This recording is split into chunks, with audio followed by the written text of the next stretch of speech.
നമസ്കാരം, പ്രവാസി മലയാളിയിലേക്ക് സ്വാഗതം. കോവിഡും ഡെൽറ്റയും ഒമിക്രോണും ഇപ്പോൾ ഇഹുവും കോവിഡിന്റെ പുതിയ വകഭേദങ്ങൾ ഉടലെടുക്കുന്ന സാഹചര്യത്തിൽ നിയന്ത്രണങ്ങൾ കടുപ്പിക്കുകയാണ് ഗൾഫ് രാഷ്ട്രങ്ങൾ. അടിക്കടി നടപ്പിലാക്കുന്ന പുതിയ നിയന്ത്രണങ്ങൾ മൂലം ആകെ പ്രതിസന്ധിയിലാണ് പ്രവാസികൾ. വിമാനത്താവളങ്ങളിലെ പരിശോധനയും അതിന്റെ പേരിലുള്ള കൊള്ളയടിയും എന്നാൽ മറുവശത്ത് തകൃതിയിൽ നടക്കുന്നു.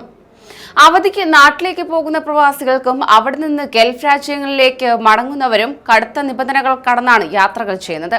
ഇപ്പോഴിതാ ഇന്ത്യ ഉൾപ്പെടെ 12 രാജ്യങ്ങളിൽ നിന്ന് ദുബായിലെത്തുന്നവർക്ക് 48 മണിക്കൂറിനിടെ നടത്തിയ PCR പരിശോധനാ ഫലം നിർബന്ധമാക്കിയിരിക്കുകയാണ്.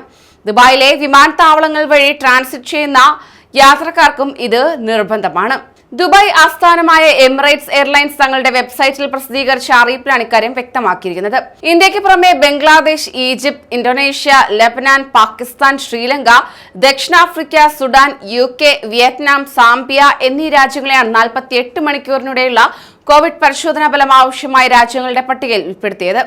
പരിശോധനാ ഫലത്തിൽ അവയുടെ ആധികാരികത പരിശോധിക്കാൻ സാധിക്കുന്ന QR കോഡ് ഉണ്ടായിരിക്കണം.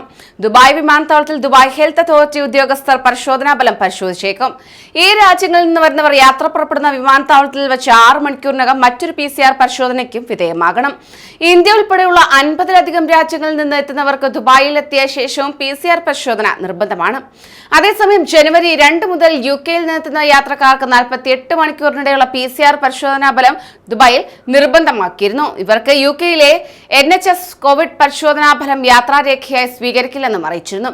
കോവിഡ് വ്യാപനത്തിന്റെ പശ്ചാത്തലത്തിൽ ദുബായ് വിമാനത്താവള ടെർമിനലുകളിൽ ടിക്കറ്റില്ലാത്തവരെ പരിശോധിക്കേണ്ടതില്ലെന്ന് തീരുമാനം. യാത്രക്കാരുടെയും ജോലിക്കാരുടെയും ആരോഗ്യ സുരക്ഷ കണക്കിലെടുത്താണ് തീരുമാനം. കോവിഡിന്റെ അതിതീവ്ര വ്യാപനം കണക്കിലെടുത്താണ് നടപടി. ഡിസംബർ 29-നും ജനുവരി 8-നും ഇടയിൽ 20 ലക്ഷം യാത്രക്കാരാണ് വിമാനത്താവളത്തിലൂടെ കടന്നു പോകുന്നത്. ഓരോ ദിവസവും 1,78,000 യാത്രക്കാർ ശരാശരി എത്തിച്ചേരും. ഈ സാഹചര്യം പരിഗണിച്ച് വിമാനത്താവളത്തിൽ പരമാവധി തിരക്ക് കുറയ്ക്കുന്നതിനാണ് ടിക്കറ്റില്ലാത്തവരുടെ പ്രവേശനം വിലക്കിയിട്ടുള്ളത്. യാത്രക്കാരുടെ സുഹൃത്തുക്കളെയും കുടുംബാംഗങ്ങളെയും യാത്ര അയക്കാൻ വിമാനത്താവളത്തിൽ വരുന്നതിന് പകരം വീട്ടിലിരുന്ന് യാത്ര പറയണം.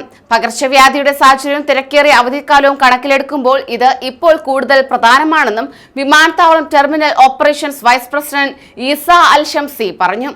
വിമാനത്താവളത്തിനകത്തും പുറത്തും ആൾക്കൂട്ടം ഉണ്ടാകുന്നത് ഒഴിവാക്കാൻ എല്ലാവരും സഹകരിക്കണമെന്നും അദ്ദേഹം കൂട്ടിച്ചേർത്തു.